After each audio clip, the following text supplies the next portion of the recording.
నమస్కారం, మీరు చూస్తున్నారు HN9 టీవీ. మొహరం సందర్భంగా సోమిరెడ్డిపల్లిలో పీర్ల ఊరేగింపు ఘనంగా నిర్వహించారు. కడప జిల్లా బ్రహ్మంగారి మఠం మండలం సోమిరెడ్డిపల్లి గ్రామంలో అంగరంగ వైభవంగా పీర్ల ఊరేగింపు కార్యక్రమం జరిగింది.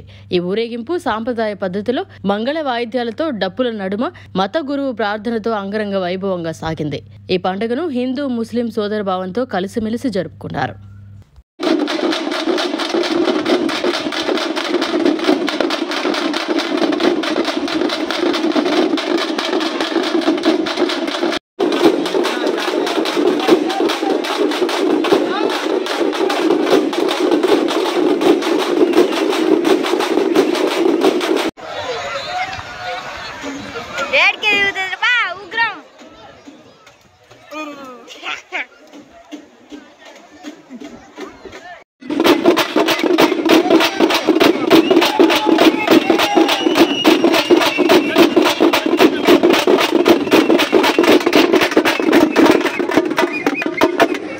మరిన్ని అప్డేట్స్ కోసం మన HN9 టీవీ ఛానల్ ని సబ్స్క్రైబ్ చేసుకోండి.